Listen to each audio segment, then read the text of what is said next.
520, add 20, 540. If you were alive in Pittsburgh during the 1970s, chances are you're familiar with a man named Nick Perry. Perry had become a well-known local celebrity from appearing on Pittsburgh television throughout the decade in many different roles. He was a newscaster for a while, he was a sports broadcaster, and he performed the hosting duties for a wide variety of TV shows, including Meet Your Neighbor, Polka Party, Dialing for Dollars, and at least 3 different bowling game shows. Here he is reminiscing on his career in television and one of his favorite moments from one of the bowling shows he hosted called Bowling for Dollars. This lady came on the show. She told me what her favorite hobby was and what the highlight of her life was, to go back to where her husband served in the service out in the Pacific, one of the islands. Now, this lady was about 92 pounds, about 5'8", had no teeth. We went onto the air. She came out. I introduced her, and we started asking questions back and forth. And I said, "What's your hobby?" And she told me. I said, "Great." Now, she couldn't throw one ball down the lane to stay on the lane. It would go in a gutter. Every ball she threw in practice landed in the gutter. So somebody said, "What do you bet on this lady breaking the jackpot?" $1 million to 1. She'll never break it. Well, she broke the jackpot. It was $3,000 some dollars. And everybody was amazed. Yeah. And I said, "Now that you won this money, $3,000 some dollars, what are you going to do with it? Visit that island with your husband?" She says, "No, I'm going to buy false teeth for myself," she says. Speaking of jackpots, Nick Perry also hosted the daily lottery drawing for the Pennsylvania State Lottery. And in 1980, Perry vaulted from local fame to national infamy when he was convicted of rigging the daily numbers game that he hosted in a scandal that became known as the 666 Fix. Perry, the mastermind of the plan, recruited 6 co-conspirators, including a lottery official, and devised a plan to rig the game. The plan was to gain access to the lottery machines and use hypodermic needles to inject latex paint into a certain number of the lottery balls. The idea was that the paint would weigh the balls down and prevent them from being vacuumed to the top of the machine where the balls were selected, while the balls not injected with the paint would most certainly rise to the top, increasing their odds of being chosen. The group injected every ball with the paint except number 4 and number 6, and knowing that the winning numbers would most likely consist of some combination of those 2 numbers, members of Perry's gang crisscrossed Pennsylvania, purchasing as many tickets containing the winning numbers as possible, and even placing bets with the local bookies. On April 24th, 1980, the night of the drawing, their scheme paid off.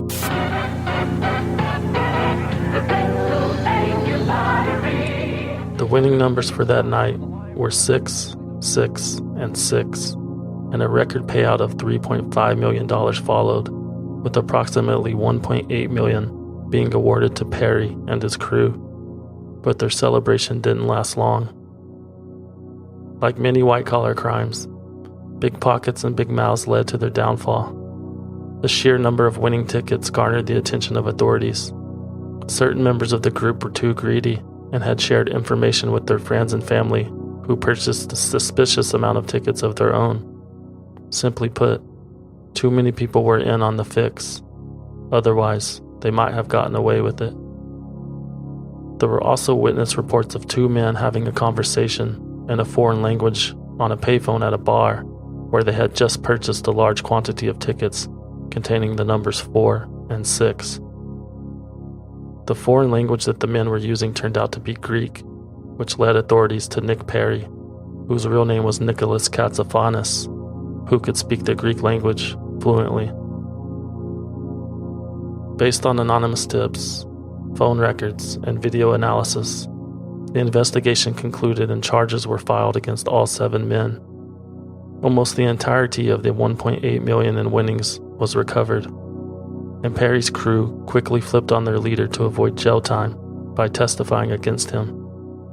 He was convicted of several charges, including criminal conspiracy, theft by deception, and perjury, and was sentenced to 7 years in prison. But like many white-collar criminals, Perry spent only a fraction of his sentence behind bars. He was released from prison after serving 2 years of his 7-year sentence and remained on parole until 1989. After his release, Perry was never able to resurrect his broadcasting career, and the local celebrity faded into obscurity, all the while maintaining his innocence in the Lotto scandal until the day he died in 2003. Nick Perry was able to inject liquid into the ping pong balls because he had access to the equipment. As the host, he knew the processes. He was familiar with security protocol and personnel, and his employer, as well as the public, trusted him to perform ethically, all of which he used to his advantage to pull off his scheme. Obviously, security procedures and internal controls have improved drastically since 1980, but accessibility and trust will forever remain important points of concern for lottery organizations, and upholding the integrity of the lottery games is the highest priority of these organizations, especially as the games evolve alongside technological innovation. New technology opens the door to new threats, which brings us to our main story of this episode, which is the recent Hot Lotto case that finally concluded in the summer of 2017, where an unclaimed jackpot-winning ticket in Iowa led to a cross-continent search for the winner and the uncovering of the largest lottery fraud ever on this episode of Swindle. They bribed government officials, clear violations of federal and state law, pay to play millions of taxpayer dollars that were wasted, paid tens of millions of dollars, $1 million. Dummied up its books and records to hide the By falsifying its books and records. responsible for the collapse of the entire system. in this role of some kind of swindler, is that right?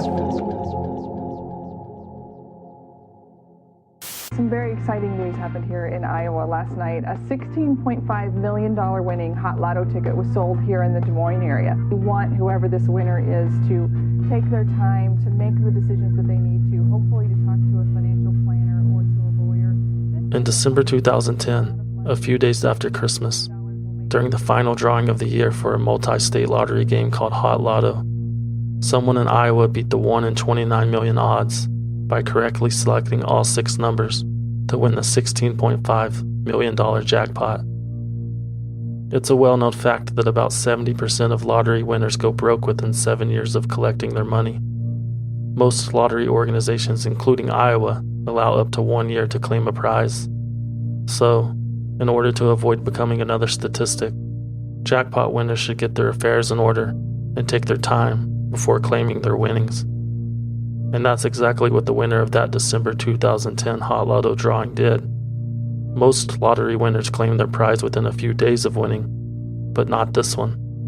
Here's Iowa Lottery CEO Terry Rich. Well, it's been almost a month since we had announced that we had a Hot Lotto, $16.5 million Hot Lotto winner. The Iowa Lottery has been looking and asking for everyone to please check their tickets, and as a CEO, I wanted to announce that I believe that the person who has purchased or owns this ticket, we believe probably doesn't know that they have it.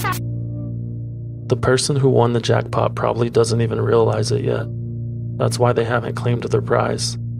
The ticket was purchased at a very busy convenience store called Quick Trip on Interstate 80, which runs east and west all the way from Chicago to San Francisco. It was assumed that the winner was probably a holiday traveler passing through who wasn't even aware that they were sitting on a gold mine. In fact, lottery officials obtained surveillance video of the purchase from the store, and everything seemed very ordinary. In the video, you see a heavy-set white guy with a beard, wearing a hooded sweatshirt and a baseball cap, purchasing 2 lottery tickets, a fountain drink, and 2 hot dogs. Nothing about it seems weird. Lottery officials assumed that he had eventually discovered his luck and claim his prize. But months go by, and there's no sign of this guy. Hundreds of people called in claiming to be the winner, but none of them were credible. They failed to produce the ticket, or couldn't confirm key details about the purchase of the ticket that lottery officials knew to be true. As more time passed, the Iowa Lottery announced that if the ticket was not redeemed before the 1-year deadline, the jackpot would be forfeited, and the $16.5 million prize would become the largest unclaimed prize in Iowa lottery history. And then finally, on December 29, 2011, exactly 1 year after the winning numbers were announced, this happened. Ladies and gentlemen, we have the winning ticket. This is Iowa Lottery CEO Terry Rich again. But we don't have the person nor all of the background information about this winning ticket. At 2:10 p.m., 1 hour and 50 minutes before the prize expired, 2 attorneys from the Davis Brown law firm in Des Moines delivered the winning ticket to lottery officials. However, the owner of the ticket remained a mystery. The ticket was sent by Federal Express to the Des Moines lawyers by a trust named the Hexham Investment Trust, with a lawyer from Bedford, New York, named Crawford Shaw, signing the ticket as the trustee. It isn't out of the ordinary for a trust to claim a lottery prize, but before any money is paid out, the Iowa Lottery performs standard security procedures to confirm the legality of the purchase. Crawford Shaw agreed to comply with the security procedures and planned a trip to Iowa to explain everything. A few weeks after the ticket was redeemed, Crawford Shaw flew to Iowa, met with lottery officials for about 90 minutes, but refused to disclose who owned the ticket or how he obtained it. Iowa lottery officials were forced to reiterate their security measures. They demanded the birth dates, addresses, phone numbers, and email addresses of everyone involved, and requested a timeline of every time the ticket changed hands. Again, this is standard protocol. The Iowa Lottery asks this of everyone who wins a jackpot. Crawford Shaw was given until the following Friday to produce the requested information, or the prize would be withdrawn. It was around this time that lottery officials became a little concerned and started considering whether to launch a criminal investigation, because they had been looking into this Crawford Shaw guy, and they didn't really like what they found. For one, they learned that he had been associated with criminal proceedings and bankruptcy filings in New York, Delaware, and Texas. They found out he was CEO at a bankrupt public company involved in a $100 million securities fraud scandal. They found out that he had blackmailed a former business partner into paying him over $2 million in company shares.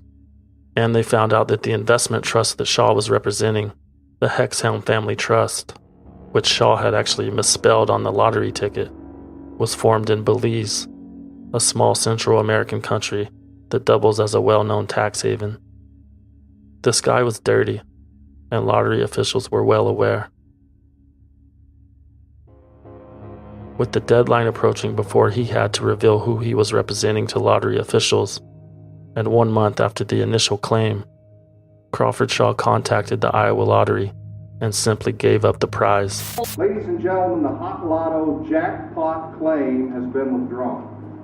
We received an official withdrawal note from the lawyers here in Des Moines that represent the Hexham Investment Trust. The question is, what the hell? From the beginning, we knew this was a unique case, and we set up, as we do with every lottery claim, certain security protocols that we do to be able to award the prizes. And from the beginning, we had not received the information that we had requested. At first, Crawford Shaw proposed donating the entire prize to charity rather than revealing the winner's name, but lottery officials declined based on legal concerns.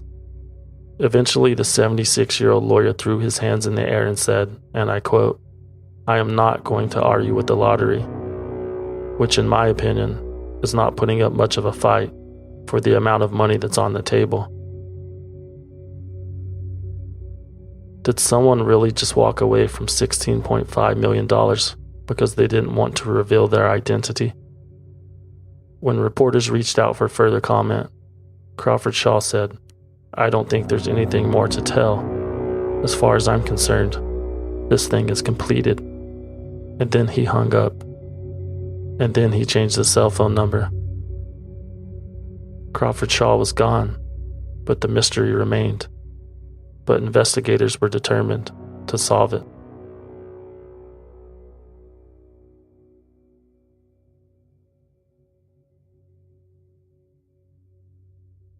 What happened to the guy from the surveillance video?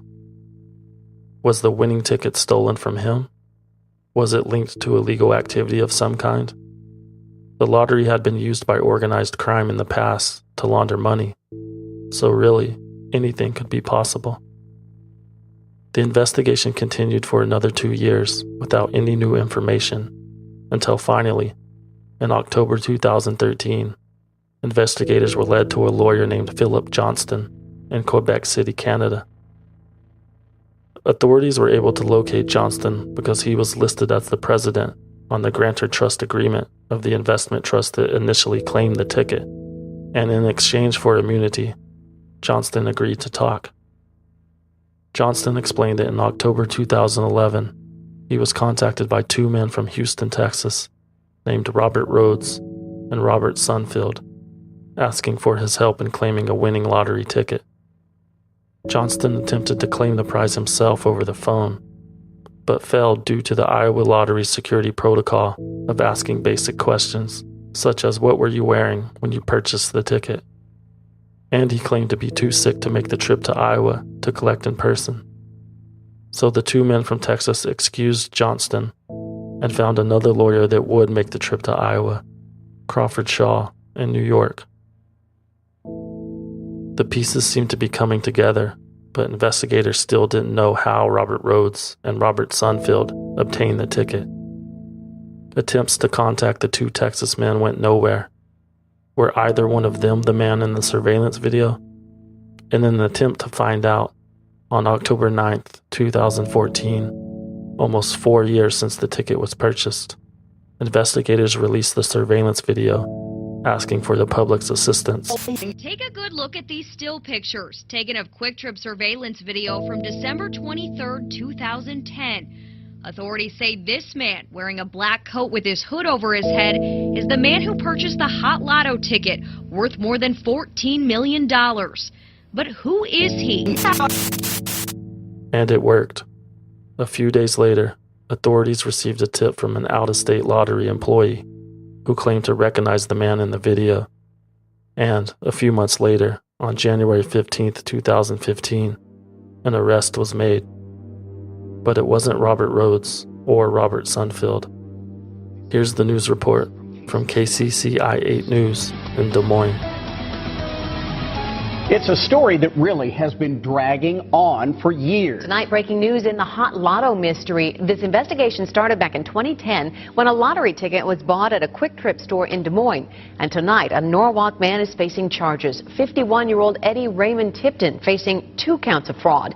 Seems like a story that could be headed for Hollywood someday. It's almost unbelievable. The man accused of trying to scam the lottery turned out to be the director of security for the Multi-State Lottery Association. Edward Raymond Tipton was never eligible to win because he worked for the Multi-State Lottery Association for over 12 years as the director of information security, where he collected a 6-figure salary. Now he is faced with fraud charges and up to 5 years in prison. Why would a lottery employee buy a ticket knowing that they were ineligible to play? Well, as the news report stated, according to Tipton, he didn't buy that ticket. He claims that he was in Texas at the time the ticket was purchased, and that it was impossible that he could have been the one to purchase it from that quick stop in Iowa. But his cell phone records prove that he was lying. He was in Iowa at the time of the purchase, and the cell phone records also prove that he knew Robert Rhodes, the shady man from Texas, responsible for forwarding the ticket to Philip Johnston, and then to Crawford Shaw. In fact, Eddie Tipton and Robert Rhodes knew each other quite well. Turns out there were frequent and lengthy calls between the two, including on the day the winning ticket was purchased. Their relationship traced way back to when they were college roommates during their time at the University of Houston. Tipton also served as the chief operating officer for Rhodes' company, Systems Evolution Incorporated, for over 7 years, where he did such a great job. Robert Rhodes left a glowing recommendation on Tipton's LinkedIn profile. Rhodes describes Tipton as someone he would work with again in a second. Part of the review reads, Eddie brought a no-nonsense aspect to his operational role at Systems Evolution Incorporated.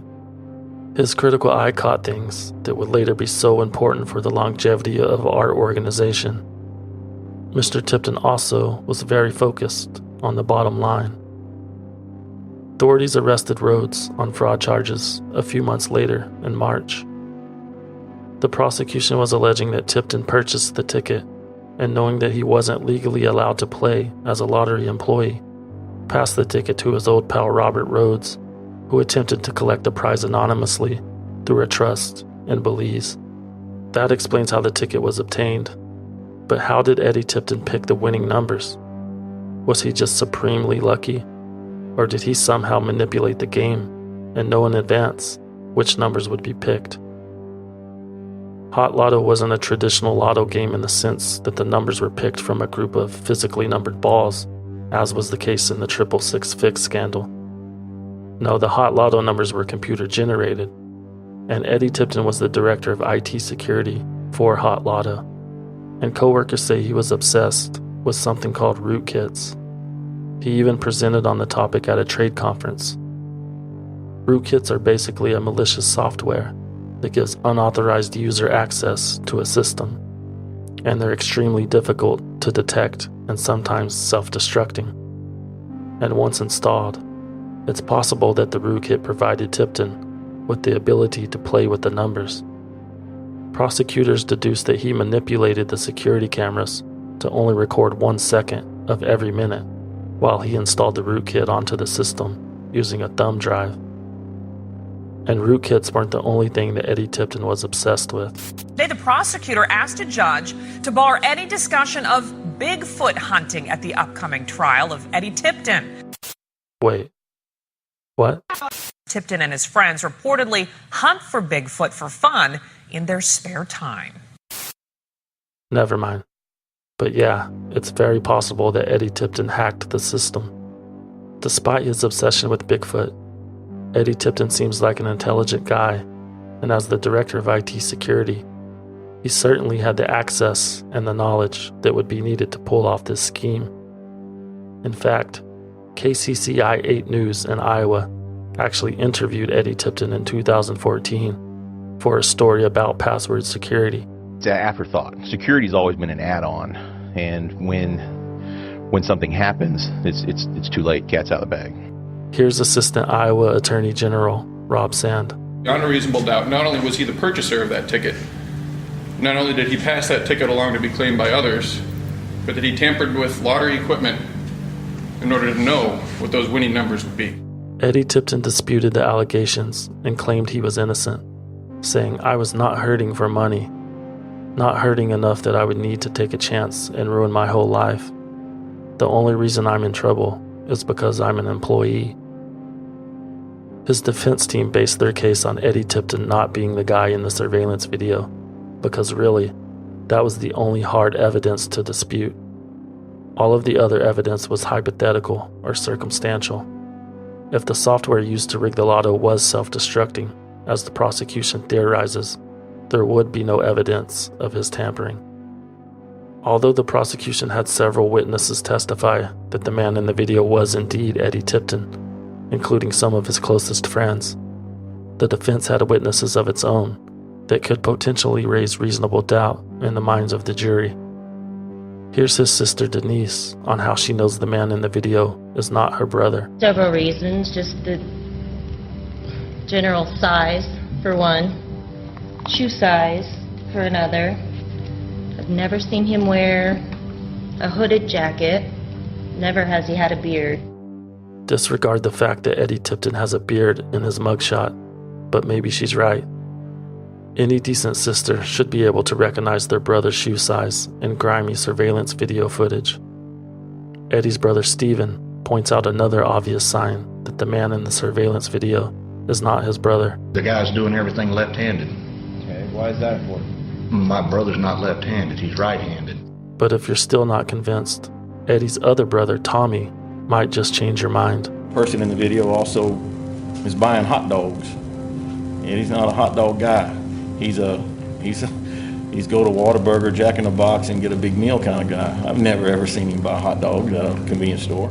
Eddie Tipton, beardless, right-handed, hunter of Bigfoot, rootkit enthusiast, but not a hot dog guy. Well, I'm convinced. But unfortunately for Eddie Tipton, the jury was not. He was found guilty and sentenced to 10 years behind bars. Here are jurors Dennis Buswell and Laura Van Gundy on how the jury came to its conclusion. Everything about the case, even though there wasn't a lot of hard evidence, led back to the defendant. I mean, whether it was phone calls, the people he associated with, the people he worked with. He had the knowledge. We looked at the tape from the quick trip over and over, and we were able to tell that the man did look like him. We watched him as he went out of the store. It was the same car that was rented. As for Eddie Tipton's reaction to the jury's decision, shock. Shock? And that's it. That's it. But that's not where the story ends. A month after his sentencing, new allegations arose. Former security director for the Multi-State Lottery Association, Eddie Tipton, is now accused of rigging 2 more lotteries in Kansas back in 2010, totaling $44,000. That's on top of allegations he also rigged the computer system to win lotteries in Colorado, Oklahoma, and Wisconsin. According to court documents, Tipton's brother and friends claimed the multi-million-dollar jackpots, then paid Tipton half the earnings. Now Tipton's facing even more charges, including ongoing criminal conduct and money laundering. Apparently, these Bigfoot hunters had been getting away with rigging lotteries for years. Remember Robert Rhodes, the Texas businessman? He won a $2 million jackpot in Wisconsin in 2007. In exchange for his testimony, Rhodes received a 5-year suspended prison sentence, 2 years probation, and 6 months of electronic monitoring. And remember this guy? Hot dogs. That was Eddie's brother Tommy, a justice of the peace in Texas, and he won $500,000 in Colorado. Tommy pled guilty and was sentenced to 75 days in jail for a misdemeanor theft charge. Eddie Tipton finally admitted to rigging the games and pled guilty to the new charges of ongoing criminal conduct and was given the maximum sentence of 25 years, which he will serve concurrently with the original 10-year sentence he received earlier in the year. The prosecution estimates that he will be granted parole in about 5 years. Well, I certainly regret my actions. It's difficult even saying that with all the people that I know behind me that I hurt. And I regret it. I'm sorry. You are single? Yes, Your Honor. Adult children? None. No children. Okay. And you have a college education?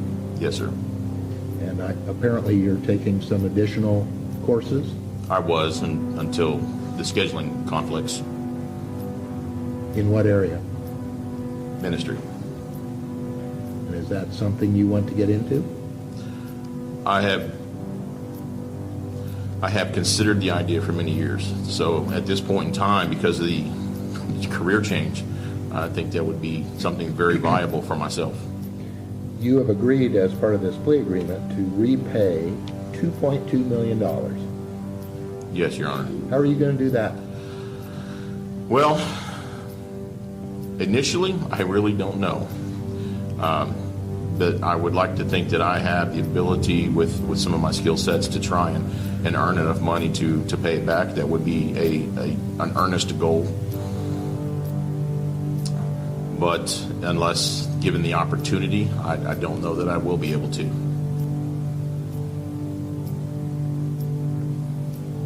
Anything else you want to tell me, sir? I regret my actions. Sorry for the people I hurt.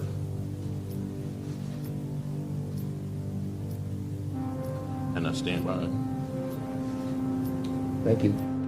Combined, Eddie Tipton, Tommy Tipton, and Robert Rhodes were ordered to pay back about $3 million in prizes they improperly obtained. Since the Hot Lotto scandal, lottery organizations all over the country have taken additional security measures to protect the integrity of the games, especially those games involving computer-generated numbers. And the Hot Lotto game that was at the center of the Eddie Tipton scandal held the final drawing on October 28, 2017.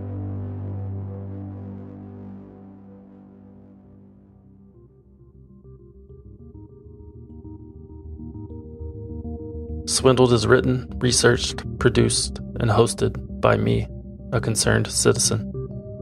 For more information about the show, check out swindledpodcast.com. You can also find us on Facebook, Twitter, and Instagram at Swindled Podcasts. If you like the show, please consider rating and reviewing us on Apple Podcasts. It really does help us out. And don't forget to subscribe on Apple Podcasts, Google Play, or wherever else you may get your podcasts. And if you want to support the show, you can do so at patreon.com/swindled. For your contribution, you will receive access to shorter bonus episodes, just like the one you heard. Thanks for listening.